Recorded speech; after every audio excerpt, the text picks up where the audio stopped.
Alright, hello everyone, welcome to part 9 of my Neopets the Darkest Faerie All Bosses Speedrun tutorial series.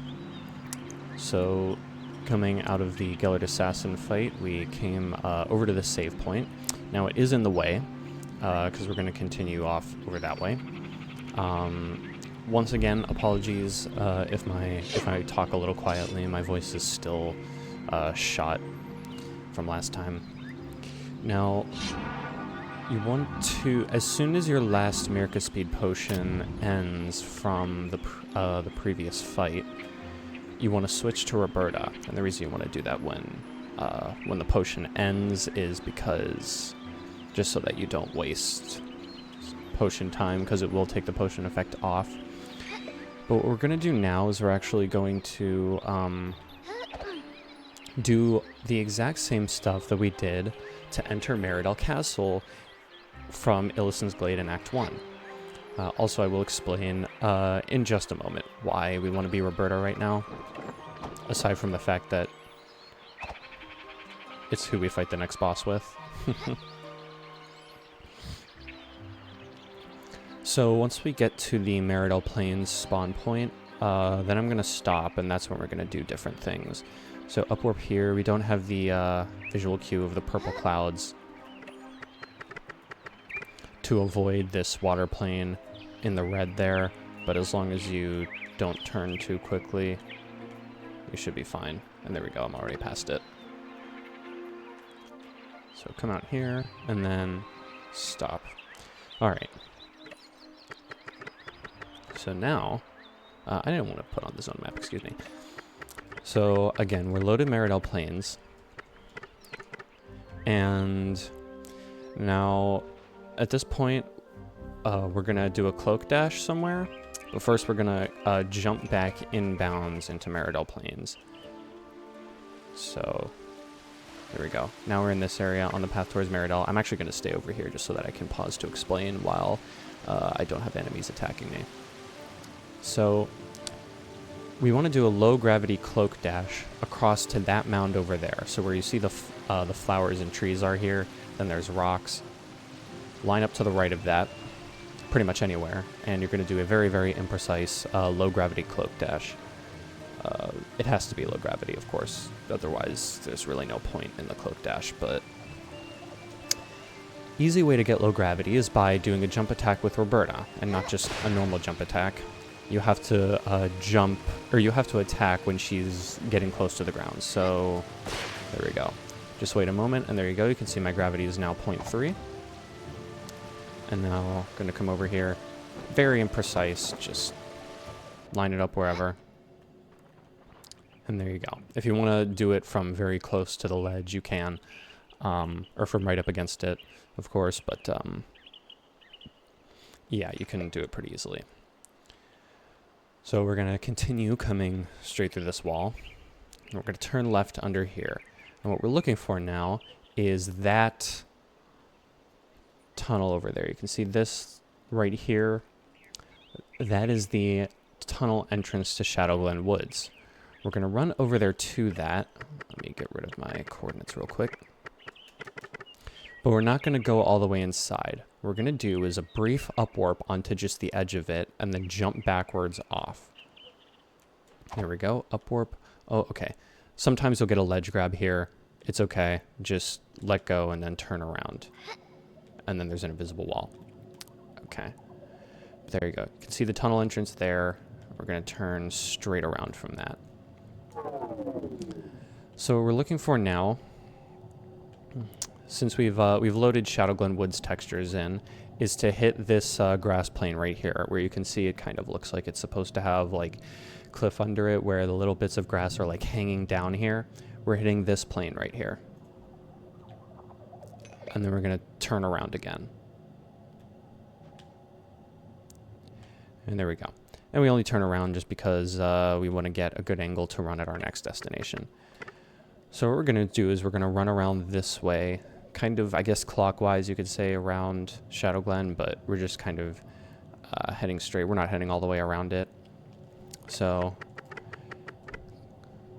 pretty imprecise, as you can see. There's not really any danger of running into anything as long as you take a wide enough line.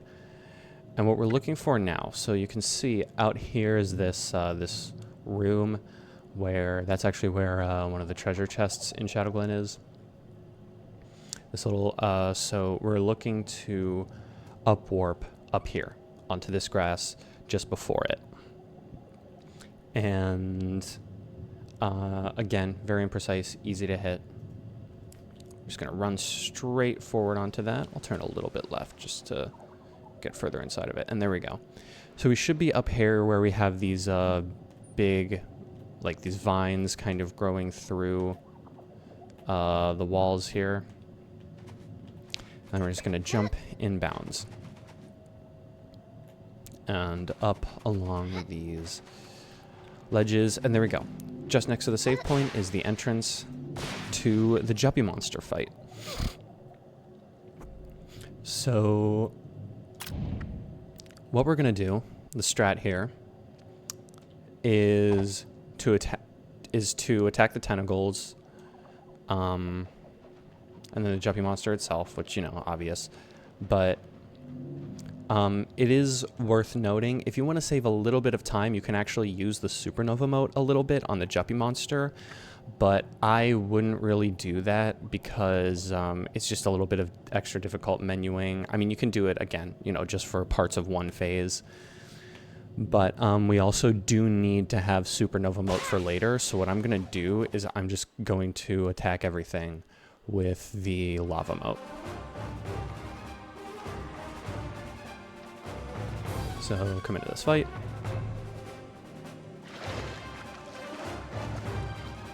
One spawns right behind us.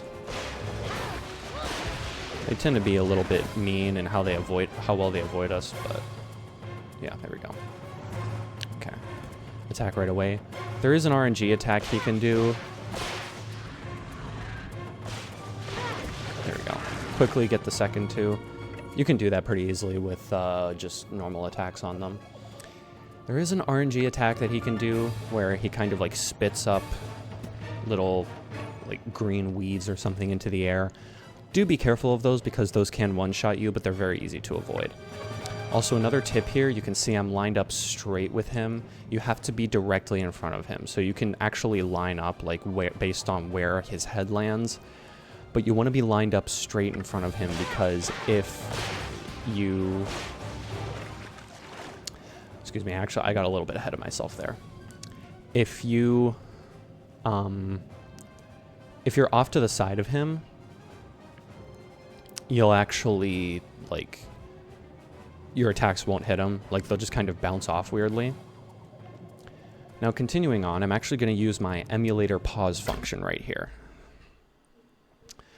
So, this little green dot here in the middle, it's always there. You're going to line up near that when the next set of tentacles appear. And then it's not very precise. And then what you're going to do is you're going to do the lava moat charge attack.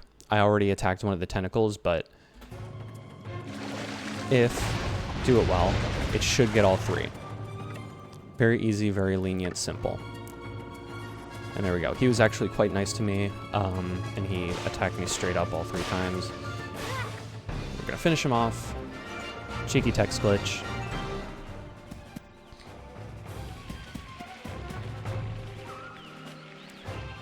And then once we're done with that, we're actually not going to exit the normal way. We're going to come out this way, jump onto this this giant Juppy,